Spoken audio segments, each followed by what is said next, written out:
유명한 영국의 설교가이죠. 설교할 때 이분의 설교가 많은 분들에게 은혜를 끼쳐서 1세기가 훨씬 전에 있는 목사님이었는데 영국의 메트로폴리탄이라는 가장 큰 강당, 예배당은 아니고요. 강당에 한 2만 명 정도가 앉는다 그러는데 그때는 이런 마이크 시설도 없을 때입니다. 근데 이 목사님이 우렁찬 목소리로 하나님 말씀을 전하면 거기에 예배당에 왔던 그 강당에 왔던 분들이 큰 은혜를 받곤 했다 그래요. 그분이 바로 스펄전이라고 하는 목사님이죠. 아마 여러분들 다 들어보셨을 거예요. 스펄전 목사님. 아주 큰 목소리로 하나님 말씀 전할 때 많은 분들이 큰 은혜를 받았다. 옛날에는 목사님들이 목청이 좋지 않으면 설교하기가 힘들었을 거예요. 제가 옛날이었다면 목소리가 약해서 설교하기 힘들 텐데 하나님 은혜 주셔서 좋은 마이크를 주셔가지고 설교할 수 있는 게 얼마나 감사한지 몰라요. 스펄전 목사님이 목회하실 때 한 젊은이가 이 목사님 찾아왔습니다. 그리고 상담을 조금 하겠다는 거예요. 무슨 상담이냐 그랬더니 젊은이가 말하기를 제가 교회를 여러 군데를 다녔는데 다니는 교회마다 상처를 많이 받았습니다. 시험에 빠지기도 하고 그래서 좀 믿음 생활 하려고 그러는데 좀 상처 안 받고 좀 좋은 교회, 좀 완벽한 교회 그런 교회 있다면 좀 목사님 소개해 주십시오. 목사님은 아주 훌륭하신 목사님이고 많은 교회를 알고 계시니까 그런 교회가 있다면 좀 소개해 주시면 제가 그 교회에서 신앙생활 좀 잘해보겠습니다.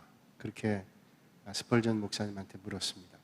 스펄전 목사님이 한참 생각하더니 빙그레 웃으면서 그렇게 대답했다 그러죠. 젊은이, 그냥 자네가 그런 교회를 찾아보게나. 그리고 혹시 그런 교회를 찾았다면 나에게 좀 알려주게나. 나도 그런 교회가 있다면 그 교회 가서 나도 신앙생활 하고 싶다. 스펄전 목사님 지금 목회하고 있어요. 대단한 목회를 하고 계시는데 그런 교회가 있다면 이 목사님도 목회 그만두고 그 교회 멤버로 신앙생활 하고 싶다는 거예요. 그러면서 한 가지 아주 의미 있는 말을 덧붙였죠. 혹 그런 교회가 있다면 자네는 절대로 그 교회에 등록하지 말게. 왜요? 목사님 그랬습니다. 자네가 가는 순간 그 교회의 완벽성은 끝날 것이고 그 교회는 좋은 교회가 안 될 것이기 때문에. 그 말은 바꿔 얘기하면 그 젊은이에 대한 책망이기도 했어요. 좋은 교회를 찾기 전에 자네가 좋은 성도가 될 마음을 가져야지. 좋은 성도는 되지 않고 좋은 교회를 찾는다면 그런 마음을 가지고 있는 사람이 좋은 교회를 좋게 만들 수 있겠어요? 아주 의미 있는 말이라고 생각해요. 이 땅에는 많은 교회가 있습니다. 우리 군산에는 교회가 얼마나 될까요? 많은 분들이 인구에 대비해서 상당히 많은 그리스도인들이 있다 그래요. 그러면 교회도 많죠. 제가 그냥 대략 알기는 한 600개 정도 교회가 있다 그래요. 그래서 많은 분들이 인구가 얼마나 되는데요. 한 27만 몇천 명 됩니다. 그렇게 교회가 많은가요? 아마 그리스도인들의 퍼센테이지가 높은 지역 가운데 하나가 우리 군산일 거예요. 군산에 그런 교회가 많을 뿐 아니라 우리나라에 많은 교회가 있고 우리나라뿐 아니라 전 세계에 예수님을 주로 고백하는 교회가 많이 있습니다. 그런데 그 많은 교회 가운데 완벽한 교회, 완전한 교회는 없어요. 완벽하고 완전한 교회가 없다. 왜 완벽하고 완전한 교회가 없을까요? 그 교회에 모이는 성도들이 완전하고 완벽하지가 않기 때문에 그렇습니다. 그러니까 우리가 완벽한 교회를 찾는다는 건 불가능한 일입니다. 왜냐하면 그 교회는 완벽한 교인들이 모이는 게 아니거든요. 완전하지 않은 사람들이 모여있기 때문에 완벽한 교회는 있을 수 없다. 그러면 교회는 어쩔 수 없구나. 그렇게 포기해야 될까요? 그렇지 않습니다. 완전하고 완벽한 교회는 없지만 좋은 교회는 있단 말이에요. 그러면 완벽한 교회는 없지만 완전한 교회는 없지만 좋은 교회는 있다. 그러면 그 좋은 교회가 어딜까 생각해 보게 되죠. 그러면 어떤 교회가 좋은 교회일까요? 자, 우리가 좋은 교회 한번 여러분 나름대로 생각해 보세요. 좋은 교회는 예배당 건물이 좋은 교회. 그렇죠. 여러분 이왕이면 예배 드리기 좋고 예배 집중하고 또 신앙생활하기에 좋은 예배당 건물이 있다면 그 나쁜 거 아닙니다. 교회가 무슨 건물이 전부야? 전부는 아니지만 예배 드릴 때 좋은 예배당에서 예배 드리면 그거 좋아요. 제가 휴가 때 가끔 익산에 무슨 교회예요? 저기 교회. 이제 이름 떠올랐네. 익산의 신광교회, 이리 신광교회라고 그래요. 거기 가서 예배를 드리는데 몇 번 드려요. 남중교회에서 드려보고. 그런데 남중교회 건물이 옛날에 신광교회 건물이잖아요. 신광교회가 새로 지으면서 남중교회가 그 교회를 샀죠. 남중교회 목사님은 저하고 신학교에서 같이 공부했던 목사님이고 신광교회 목사님 몇 년 선배인데 신광교회에서 예배드리면서 새로 지은 예배당에서 예배드리면서 여기 참 예배당 시스템이 너무 좋다. 왜냐하면 뭐가 좋냐면 저는 설교하는 사람으로서 집중이 되는 거예요. 모든 조명이라든지. 그래서 그 강대상을 중심으로 빛이 비춰지고 주변은 약간 어두우니까 집중이 잘 돼요. 예배를 아주 편안하게 집중해 드릴 수 있어요. 참 좋은 시스템. 제가 듣기로는 그 목사님한테 말씀드리니까 어떤 장로님이 그 목사님에게 아마 교회 건축을 앞두고 좀 스폰서를 했나 봐요. 그래서 미국에 있는 교회를 다녀보시면서 가장 좋은 교회 모델을 찾아가지고 그 모델 가지고 한번 교회를 지어보십시다. 그래서 목사님이 그 미국에 있는 좋은 교회들, 아주 성장하는 교회들 예배당을 보고 그걸 모델로 해서 예배당을 설계했다 그래요. 근데 정말로 미국에 있는 교회들이 그런 스타일이에요. 딱 그런 스타일 예배당을 딱 쳤어요. 미국의 브루클린에 있는 태버너클 처치라고 하는 짐 산발라 목사님 교회 예배당 같고, 또 뉴욕에 있는 맨하탄에 있는 리디머 처치의 목사님 그 교회하고도 비슷하고 그런 스타일의 교회를 줬어요. 집중하기가 좋아요. 이제 설교하는 목사로서 여기 참 집중하니까 참 예배당 건물이 참 좋다. 또 교인들도 편안하게, 의자도 이제 우린 장의자지만 거기 이제 극장식 의자예요. 저는 극장식 의자를 제 개인적으로는 별로 안 좋아해요. 우리 교회 예배당은 예배당 같아야지, 우리가 전통적으로 예배당 의자, 저는 그걸 선호하는데 사람이 이건 선호하는 게 다 다를 수 있으니까. 근데 하여튼 편안하게 예배 집중할 수 있게 해주는. 그러니까 좋은 교회는 예배당, 건물, 건물이 다야 라고 말할 수 없지만 그렇게 얘기하는 것도 별로 좋진 않아요. 이왕이면 좋은 예배당에서 좋은 시설에서 하나님 앞에 예배 드릴 수 있다면 그거 좋잖아요. 괜히 그 비난하는 거 가지고 그 예배당만 좋으면 뭐하냐? 그것도 아니에요. 최선을 다해서 우리가 집도 좋은 것으로 가꾸려고 애를 쓰는데 예배당을 아주 좋게 꾸민다는 것은 나쁜 일이 아니죠. 좋은 일이죠. 근데 괜히 쓸데없는 비판할 때는 예배당의 건물만 좋으면 뭐야? 건물만 좋으면 안 되죠. 다 좋아야 되는데 건물도 중요하다는. 시설도 마찬가지죠. 예배 드릴 때 시설이 좋다는 게 얼마나 좋아요.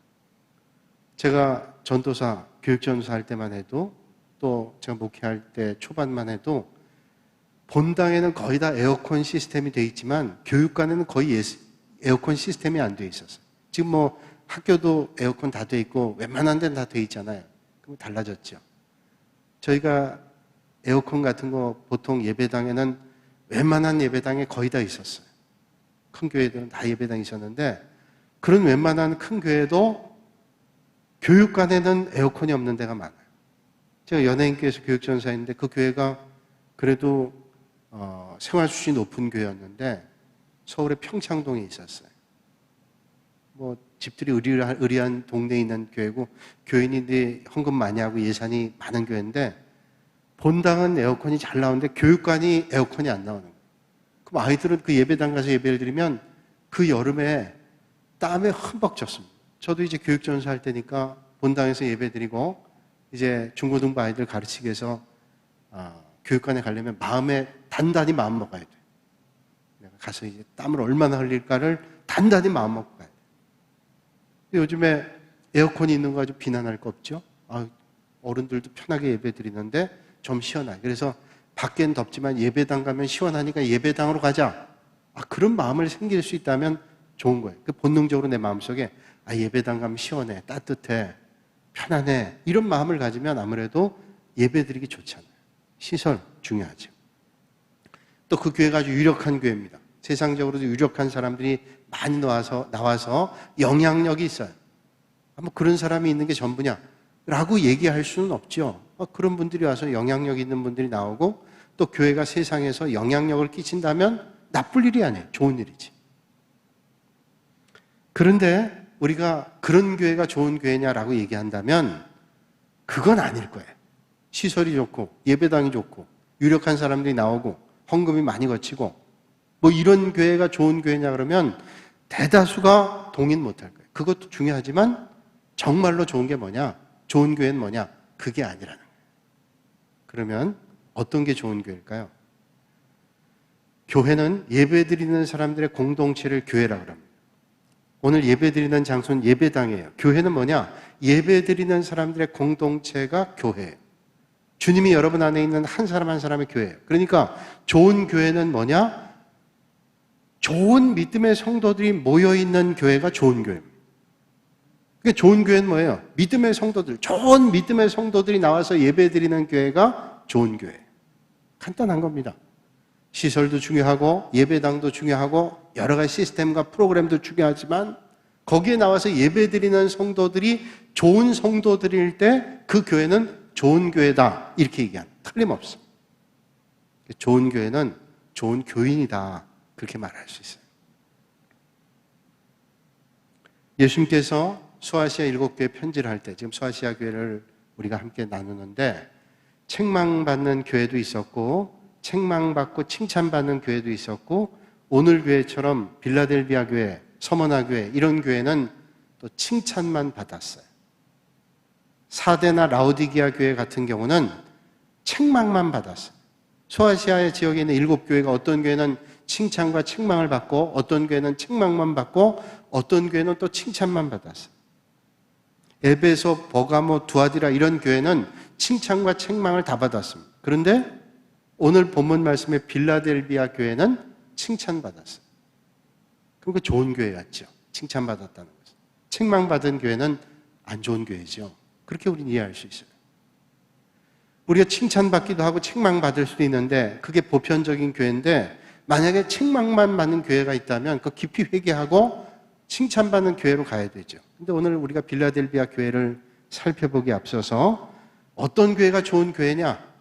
좋은 성도들이 있는 교회, 좋은 성도들이 하나님 앞에 나와 예배드리는 교회가 좋은 교회다라고 얘기하면서 그러면 빌라델비아 교회는 아마도 좋은 성도들이 가득 찼던 교회였다라는 것을 짐작할 수 있다. 이 교회는 아마도 사람들에게 칭찬받고 주님께도 칭찬받았어요. 사람께 칭찬받는 것도 중요하죠, 사람들이. 근데 주님께서 칭찬하신다는 것은 너무도 중요한 거예요. 그러니까 우리가 어떻게 좋은 교회, 칭찬받는 교회가 될 수 있는가 하면 먼저 우리 교회 이미지가 좋은 교회 이미지가 돼요. 여러분 세상 사람들이 교회 갈 때 그 교회 갈 때 예배 드리기 전엔 신앙생활 하기 전에는 그 교회가 좋은 교회인지 어떤 교회인지 밖에선 도무지 알 수 없습니다. 밖에서 알 수 있는 것은 이미지예요.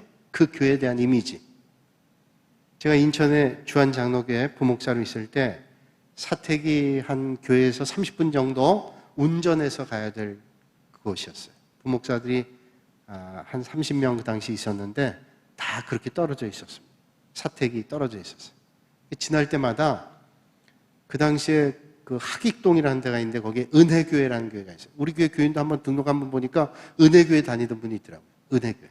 그 은혜교회를 늘 지나갔는데 은혜교회를 보면서 늘 마음속에 야, 저 예배당 한번 들어가고 싶다. 뭐 그 교회 교인들을 본 것도 아니에요. 은혜교회 예배당을 보면서 제가 운전하면서 늘 지나면서 야, 저 예배당 한번 들어가고 싶다. 참 예배당이 뭐 큰 것도 아닙니다. 작은 것도 아니지만 근데 꼭 들어가고 싶게 만들었어요. 야, 저 예배당이 정말 딱 예배당 같은데 저기 한번 들어가 보고 싶다. 그리고 10수년이 지난 다음에 교회 월간 잡지를 통해서 그 교회를 봤는데 그 교회가 아주 제자 훈련 열심히 하고 신앙적으로 건강한 교회. 그래서 뭐 건물만 봤는데 나중에 내용을 알게 됐는데 그게 건물에도 묻어져 있었나 보다. 그런 생각을 막연하게 해봤어요. 좋은 교회는 이미지, 그게 건물이든지 그 교회 교인들이든지 그 교회를 통해 비춰진 어떤 세상에 느껴진 그 교회 모습들. 그 교회는 참 이런 일을 잘하지. 그 교회 참 칭찬할 만해. 그런 말들을 듣는 교회가 된다면 아마 좋은 이미지가 느껴지게 될 거고, 그게 아마 복음을 전하는데 좋은 교회가 될 거예요. 지난 주일에 1부 때 한 분이 등록하고 2부 때 두 분이 등록했어요. 1부 때 등록한 분은 예배 끝나고 만나 뵀더니 주일날 이제 지난 주일날 QR코드를 찍게 됐잖아요. QR코드가 이분이 없는 거예요. 근데 제가 보니까 얼굴은 안 익었어요. 그래서 교회를 얼마나 나오셨냐 그랬더니 몇 년 다녔어요 그러시더라고요. 근데 왜 이제 등록하셨냐 그랬더니 조용히 나왔는데 이제 QR코드를 발급하니까 이거 없이는 이제 들어오기 힘들게 된 거예요. 이게 좋구나. QR코드라니까 인식이 딱 되니까 매번 또 적으면서 잠깐 와서 이렇게 얘기할 수 없잖아요. 그래서 등록을 하셨대요. 그래서 잘하셨다. 2부 때는 이제 새로운 분들은 2층에 있다 살짝 내려가기도 하지만 이제 등록할 때가 됐다 하는 분들은 인사하고 가요. 제가 보니까 2층에 이렇게 앉아있는 분들 가운데 새로운 분들은 그냥 와서 예배드리고 가고, 저를 한 번도 안 본 분들은 먼 발치에서 보지만 이제 등록하겠다 싶으면 2층에서 내려와가지고 입구 쪽에서 인사하고 가시는데, 젊은 부부 두 사람이 예배드리고 나갔는데 그분들은 아마 교회를 좀 다니러 온 것 같아요. 우리가 웹 서핑 하듯이 교회 서핑해서 다른 데서 이사 오게 되면 교회 등록하려고 그러면 교회를 다녀보잖아요. 인터넷 통해서 교회 홈페이지 들어가 보지만 직접 가서 예배를 드려보고, 우리가 좋은 음식점 가는 것도 고민해보고 맛이 어떤지 소문 듣고 가는데 내 영혼을 책임져 줄 교회를 결정하는데 그건 너무 당연한 일이에요. 근데 두 분이 이제 하고 나갔는데 2층 저 계단, 천국 계단 쪽으로 내려가는 것 같아서 아직 결단이 안 되셨나 보다. 그러고서 이제 교육자실에 들어갔는데, 교육자실에 들어갔다 나오는데 그분들이 교육자실에 들어가더라고요. 나중에 우리 목사님들한테 얘기 들었더니 등록하셨대요. 그래서 등록했는데 다음 주일날 이제 정식으로 인사하겠다고 가셨어요. 소룡동에 있는 대학에 교수로 부임하셨는데 서울에 살다가 오셨대요. 우리 목사님들 얘기를 들으니까 등록했어요. 제가 그분을 보면서 생각했어요. 저분이 여러 교회를 가보셨겠고 또 군산의 교회를 결정하려고 다른 지역에서 오신 분들은 고민 많이 했겠죠. 그 교회는 어떤 교회냐? 나름대로 생각했을 거예요. 우리 아이들을 교회 보낼 때 불편함이 없겠는지, 우리가 살던 집에서 올 때 거리가 얼마 됐는지, 또 내가 영적인 공급을 받을 수 있고 신앙적으로 성장할 수 있는 이런 것들을 다 복합적으로 볼 거예요. 그 복합적으로 보지 않고 그냥 가까우니까, 편하니까, 묻어있기 좋으니까, 숨어있기 좋으니까 그렇게 결정하면 절대로 신앙이 성장되지 않아요. 그러나 그런 요소들도 아마 중요할 거예요. 그러니까 이게 총체적인 어떤 이미지가 내가 여기 신앙생활하면 좋겠다 하는 그런 이미지가 있을 때 교회 등록합니다. 틀림없습니다. 제가 휴가 가서 어떤 교회에서 예배 드릴 때 내가 오늘 이 교회에서 은혜 받아야지 하는 생각도 있지만 이 교회에서 내가 뭔가를 좀 배우고 와야 되겠다. 저는 매주일날 우리 교회에서 예배를 드리니까 다른 데 가서 예배 드릴 때 못 보던 걸 볼 수 있거든요. 그런 생각하고 있는데 교회를 결정해서 다닌다 그러면 그건 틀림없이 그런 생각들을 가지게 될 거예요. 자, 좋은 교회는 좋은 이미지를 가지고 있어야 된다. 틀림없는 얘기. 통계에 의하면 한국교회가 지난 20년 정도 기간 안에 우리 한국교회가 성장을 했느냐? 안타까운 일이지만 성장하지 못했어요. 성장하지 않아 정체했느냐? 정체하지도 않았어요. 마이너스 15.6%. 지금 더 될 거예요. 한 20% 가까이가 마이너스가 됐습니다. 그건 뭐 때문이냐? 내용은 좋아요. 왜 교회가 내용이 나빠요? 이 세상에 어떤 종교보다도 기독교라고 하는 것은 생명의 종교, 복음인데 내용은 비교할 것도 없죠. 그런데 그 복음을 전하는 교회 이미지가 안 좋은 거예요. 그러니까 여러분, 복음은 세상에 어떤 것과 바꿀 수 없어요. 영원한 생명을 주는 복음인데 이게 다른 것과 질이 다르다, 질이 그보다 떨어진다, 절대로 그건 인정할 수 없어요. 근데 그 복음을 담아내는 교회와 성도들의 이미지가 실추가 됐다는 거예요. 여러분들 국회 하면 어떤 생각을 떠올립니까? 국회 하면 점잖고 참 좋은 사람들이 모여서 얘기한다. 거기 있는 사람들이 똑똑한 사람들 모였죠. 말 잘하는 사람들, 능력 있는 사람들이 모여있어요. 근데 우리 국회의 이미지는 그런 이미지가 아니에요. 정말 어떻게 저렇게 배운 사람들, 국민을 대표로 하는 사람들이 저 정도밖에 행동 못하나, 이런 생각을 할 때도 있어요. 그 가운데는 훌륭하고 좋은 분도 많지만. 그러면 우리가 교회를 살펴볼 때 교회 그러면 어떻게 생각이 될까요? 혹시 싸우는 모습을 보면서 야, 여기가 교회인 줄 알아? 싸우고 있어? 그 말을 만약에 한다 그러면 이 교회는 싸우는 이미지구나. 가슴 아픈 일이에요. 교회는 싸우는 데가 아니었단 말이에요. 근데 어느덧 생각에 교회는 다툼의 장소, 사랑을 얘기하지만 사랑이 없는 장소라는 이미지를 가지게 됐다면 이거 참 아픈 일이죠. 이 이미지가 바뀌지 않으면 정말 힘들 거예요. 그래서 우리는 힘들어도 우리가 복음을 담아내고 복음을 전하기 위해서 이 이미지를 탈피하지 않고는 절대로 안 돼요. 제가 지난 학기부터 이제 2학기째인데 미국의 HTU라고 하는 그 대학에서 선교학 과정을 하잖아요. PhD 선교학 과정. 저는 이제 서울의 장신대에서는 설교 예배학을 했는데 제가 우리 교회에서 선교를 하면서 목회자로서 선교를 올바로 하고 있는 거 배우고 싶었는데 길이 열려서 제가 말씀드렸지만 공부하게 됐잖아요. 지난 5월에 미국 가서 공부했고 이제 이번에 온라인으로 하는데 온라인으로 할 때 전체 학생들이 박사과정 전체 학생들이 같이 하게 됐어요. 이제 미국에서 할 때는 따로 했는데 이번엔 박사과정 전체 학생들이 온라인으로 하면서 물론 클래스는 다르지만 같이 하는 과목이 있었어요. 줌으로 같이 하기도 하고 온라인으로 같이 하기도 하고. 근데 이제 과제문을 냈는데 선교라는 게 뭐예요? 문화가 다른 인터컬처럴 아니에요. 서로 문화가 오고 가는 그런 거예요. 선교사님들이 다른 문화권에 사역하기도 하고 다른 문화에 접해 있기 때문에 문화에 대한 공부를 많이 했어요. 문화. 이제 저와 같이 입학한 목사님 아니고 그 전에 한 기수 먼저 입학한 선교사님인데 그 선교사님이랑 같이 이제 공부하게 됐어요. 그래서 이제 거기에 이제 레포트를 내고 그러면 그걸 다 서로 공유하고 읽고 그러면서 밑에다 댓글 달아줘요. 댓글 달아주는데 이제 선교사님들이 뭐 인도네시아에도 있고 영국 같은 데도 있어요. 또 선진국에도 있지만 뭐 동남아의 필리핀, 인도네시아, 캄보디아, 베트남 또 남미 쪽에 있는 분들이 있는데 이분이 동남아의 어떤 나라에 있는 선교사님인데 이제 저는 이제 군산 지역이죠. 또 어떤 사람 경상도에도 있기도 하고 물론 타문화니까 해외에 있는 선교사님들이 훨씬 문화적인 차이를 많이 느끼겠지만 뭐 조금 문화 차이가 있잖아요. 그걸 빌미를 가지고 나누는데 제가 이제 군산 동부교에 있다는 거를 거기에 다 기록되어 있으니까 알고 있는 거예요. 근데 어떤 선교사님이 거기 댓글을 달았어요. 목사님 군산 동부교회 목사님이시군요. 제가 군산 동부교회 고등학교 1학년까지 다녔는데 그분이 저보다 나이가 많은지 적은지는 잘 모르겠어요. 제 위아래쯤 될 것 같아요. 비슷하거나. 고등학교 1학년 때까지 다녔는데 그 교회 아주 유명한 교회죠. 그래서 좋았어요. 유명한 교회라니까. 내가 유명한 교회 담임 목사님. 그런데 가로하고 안 써야 될 걸 썼어요. 안 좋은 면으로. 내가 그걸 보고는 좀 기분이 안 좋더라고요. 아니 왜 남의 교회를 고등학교 1학년까지 다녔던 분이 왜 거기다가 다니면서 문화에 대한 얘기를 하면서 그렇게 얘기를 했나. 저는 충분히 이해는 했지만 조금 기분은 안 좋았어요. 그래서 제가 거기다가 또 댓글 달았어요. 옛날 얘기입니다. 옛날 얘기.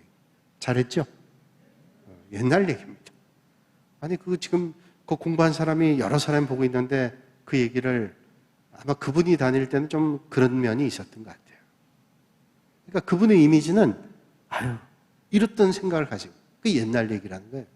옛날 얘기. 옛날 얘기는 아마 고조선 때나 고려시대나 뭐 이런 옛날 얘기예요. 옛날 얘기를 하고 계시다. 그러니까 이미지라는 게 참 중요해요. 여러분 인도의 간디 아시죠? 간디. 민족의 지도자 아니에요? 근데 이분이 예수님을 좋아했던 사람이에요. 근데 크리스찬은 아니에요. 너무도 유명한 얘기죠. 아니 간디가 예수님을 좋아했는데 왜 크리스찬 안 됐냐? 그런 이유가 있답니다. 그가 가까웠던 이분이 영국에서 공부했는데 영국에서 같이 공부했던 앤드류스라고 하는 친구가 있는데 이 친구는 선교사이고 목사님이에요. 간디가 인도라는 나라에서 와서 공부하는데 이 친구를 전도하고 싶어 전도해가지고 야 교회 가자.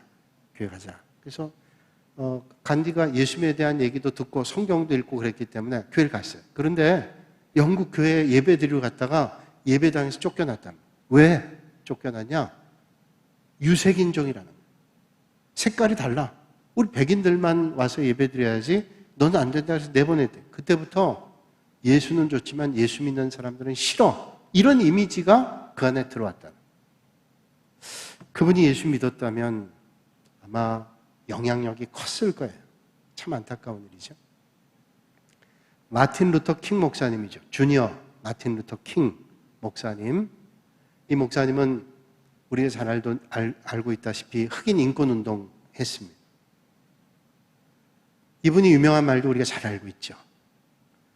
그런데 이 목사님이 설교할 때 했던 이야기가 있습니다. 어떤 어린아이가 예배당 계단에서, 예배당 들어간 예당. 우리 교회 같으면 요 밑에 계단에서 울면서 앉아있더래요. 울면서. 눈물을 톡톡 흘리면서 슬피 울고 있더래요. 그때 마침 예수님께서 그 아이를 보시고 가셔가지고 이렇게 어깨를 쓰다듬으면서 너는 왜 여기서 울고 있니? 예배당에서. 다른 데도 아니고 예배당에서 이렇게 울고 있니? 그 말은 예배당 들어가지. 그런 말이시겠죠? 근데 이 아이가 얘기하는 거예요. 제가 이 예배당에서 쫓겨났어요. 왜? 내 피부색이 검다는 이유로 예배당에서 쫓겨났어요. 마틴 루터 킹 주니어 목사님에게 우리가 흑인이라는 것 때문에 주님 앞에 주님은 나 모든 인생을 구원받길 원하는데 예수 믿는 사람이 피부가 다르다는 것 때문에 예배당에서 쫓아냈다. 이게 과연 진정한 복음이고 이게 좋은 교회고 좋은 교인이냐? 아니라는 걸 얘기하는 거죠. 우린 그런 세상을 만들면 안 된다는 거죠. 더 중요한 얘기를 했어요. 그 아이를 어루만져주면서 예수님께서 이런 말씀하셨대요. 하긴 나도 저 예배당에서 쫓겨났다. 예수님마저도 쫓겨난 예배당, 예수님마저도 쫓겨난 교회일 수 없는 거지. 그 교회는 도대체 무슨 교회예요? 그 교회는 친교단체인가요? 그 교회는 예수님 없는 그냥 조직으로 그저 우리가 편하고 좋은 대로 만나서 모이는 일주일에 한 번씩 모여서 교제 나누는 곳이 교회인가요? 주님이 없는 교회 있을 수 있다. 그건 교회가 아니죠. 그건 공동체지. 좋은 교회는 좋은 교회 성도들이 모여서 좋은 이미지를 만들어낼 때 이 교회가 생명력 있는 교회, 복음을 전할 수 있다. 예루살렘 교회에 대한 말씀, 우리가 보통 교회, 어머니 교회라고 하는 예루살렘 교회, 그리고 선교교회였다는 안디옥 교회가 있는데 예루살렘 교회가 어떻게 성장하게 됐는가를 말씀을 통해 한번 우리가 보면 좋겠어요. 사도행전 2장 42절 말씀 한번 찾아보세요. 사도행전 2장 42절 신약성경 190쪽입니다. 제 성경으로는 사도행전 2장 42절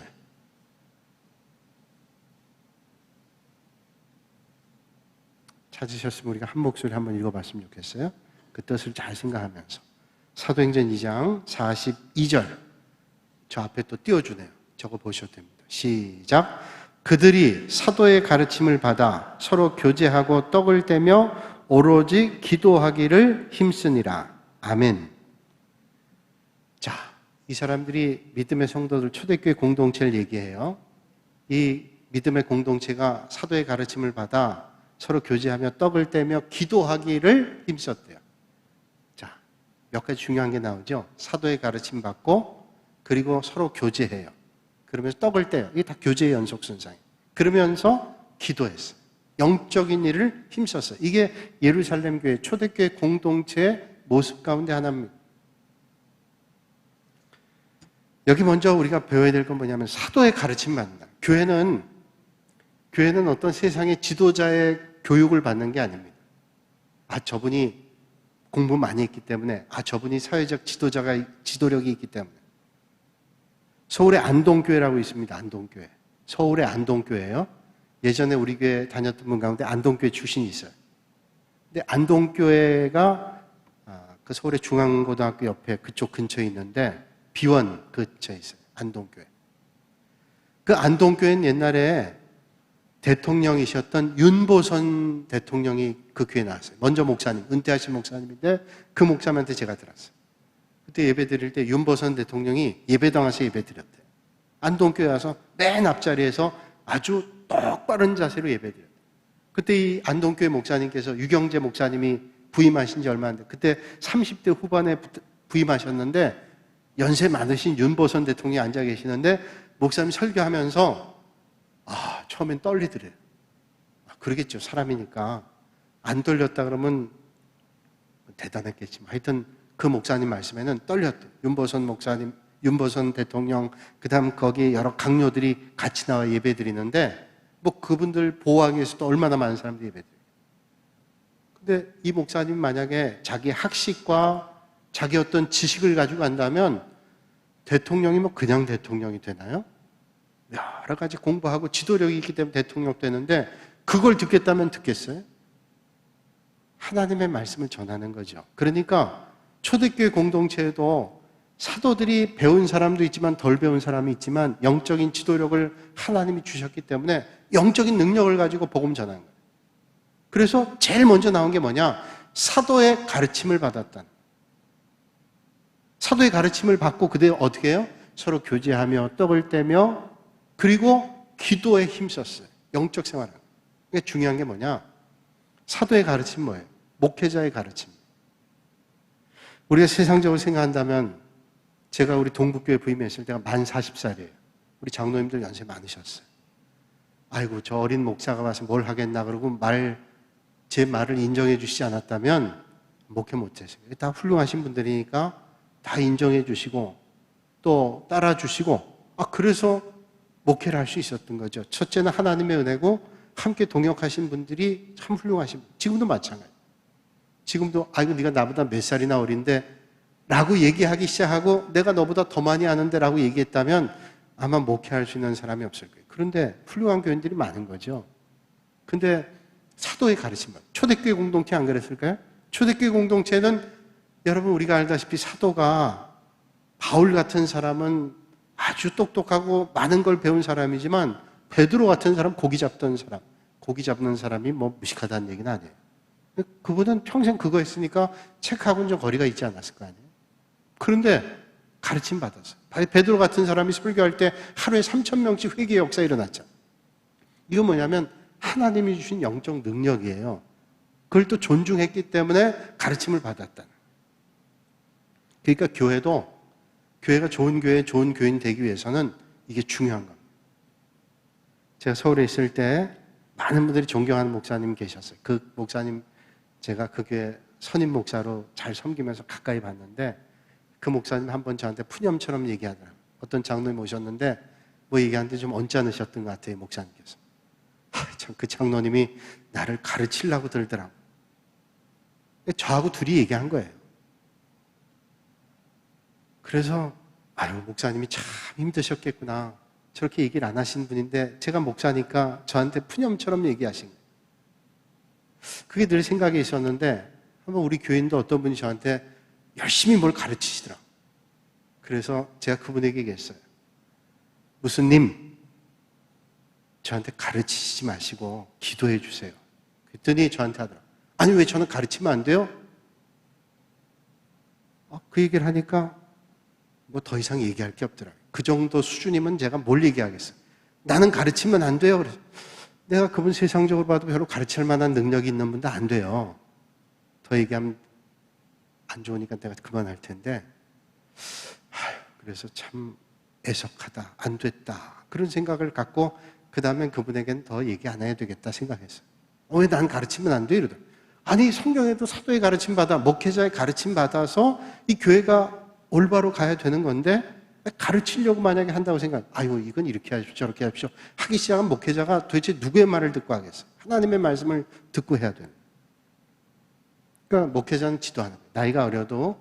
그래서 저는 우리 목사님들을 존중해 준다는 게 참 중요해요. 우리 목사님들, 부목사님들 오면 나이가 여러분들 볼 때 어리지만 하나님께서 저분들 다 부르시고 소명이라고 그러죠. 불러서 하나님이 세우신 거예요. 사람이 인간적으로 보면 좀 어린 것도 있고 부족한 것도 있지만 존중해 주는 거죠. 하나님 세우셨으니. 여러분 만약에 의사나 뭐 이런 분들 전문가들에게 가서 여러분들이 가서 아이고 나이도 어린데 내 손잡고 어린데 의사는 저 주사는 오른쪽에 놓고 뭐 약은 어떤 약을 주고 그러면 의사가 진료하겠어요? 진료 안 하지. 하물며 하나님의 권위로 세워진 종에 대해서 그렇게 얘기한다면 그건 정말로 잘못돼요. 여러분들한테 이제 오늘 기도도 마찬가지지만 기도문을 미리 좀 내십시오 그랬잖아요. 왜? 우리가 하나님 앞에 정성껏 준비하는 기도를 올려드리십시다. 대다수의 분들이 힘들지만 동의하시고 열심히 해서 내셨어요. 그래서 여러분 내놓은 거를 우리가 다 타이핑하고 여러분 넣은 거 그대로를 제가 재본을 해서 책을 가지고 있어요.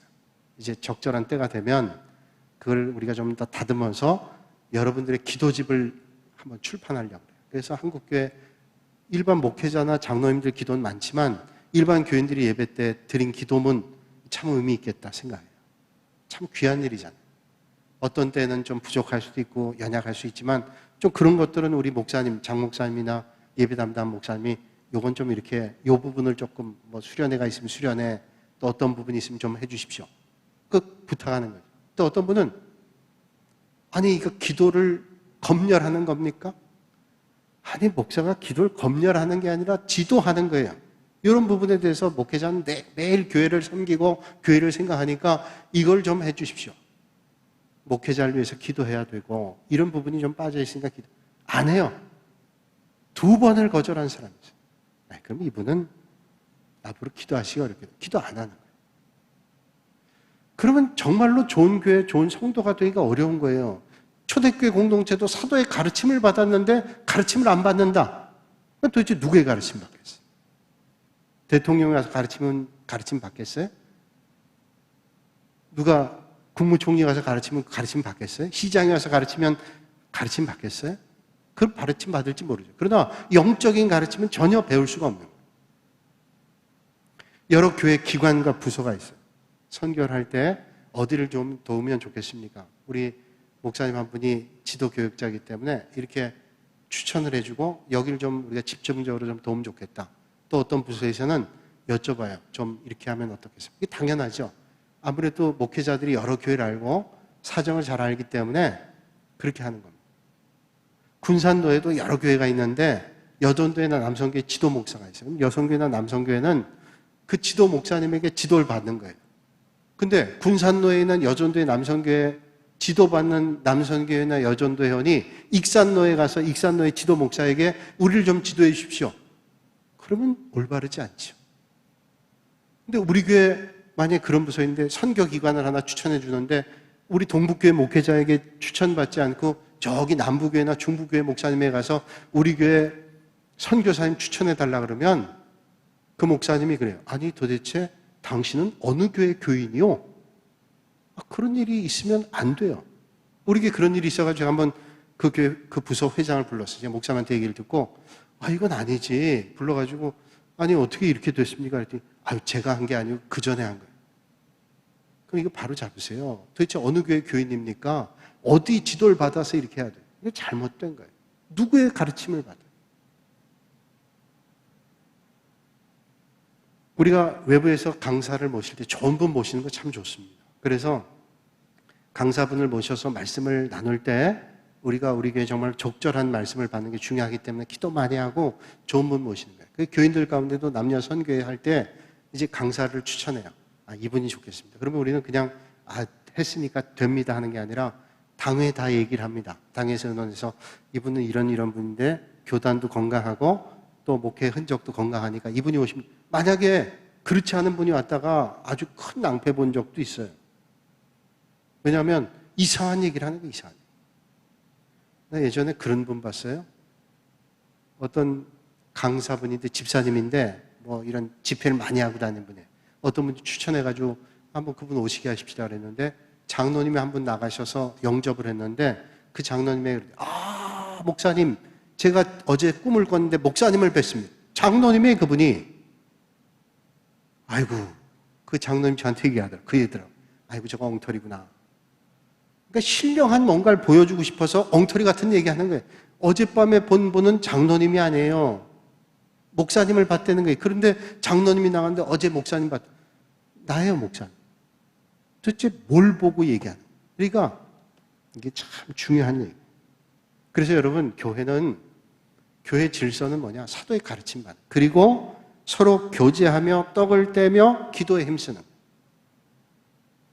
여러분, 오늘 이 시간, 오늘 이 말씀 깊이 생각하셔야 돼요. 어떻게 우리가 주님 몸된 교회를 섬기고 좋은 교회 성도로 설 수 있는가? 사도의 가르침 받아서 목회자의 지도를 받고 믿음의 길 걸으면 여러분이 잘못되지 않아요. 그래서 여러분 성경 공부를 해도 교회 안에서 하고 밖에서 하지 말라는 게 뭐예요? 밖에서 할 때는 잘못하면 신천지의 말을 들을 수도 있고 잘못된 교리에 현혹될 수 있는 거예요. 그래서 교회 안에 적어도 건강한 신학을 한 목사님이 가르친다는 게 얼마나 중요한 일인지 몰라요. 제가 오늘 시간이 없어서 여기까지만 해야 되는데 다음 시간에 이어서 빌라델비아 교회를 향해서 주님께서 말씀하시는 그 말씀, 오늘 우리가 믿음의 자리에서 어떻게 믿음 생활해야 될까 너무 귀한 가르침을 주고 있어요. 그래서 우리가 더 살펴보도록 하고요. 오늘 우리가 믿음의 길 걸을 때 좋은 교회가 되는 방법 딱 하나, 좋은 교인들이 되면 돼요. 좋은 좋은 교인들이 많아질 때 그 교회는 좋아지는 거예요. 우리 교회는 좋은 교회예요. 더 좋아지고 5년보다 10년 더 좋아지고 10년 뒤보다 더 뒤에 점점 좋아지는, 하나님 기뻐하시는 그런 교회가 되시고 그런 성도님들이 되시기를 주님의 이름으로 축원합니다. 기도하겠습니다.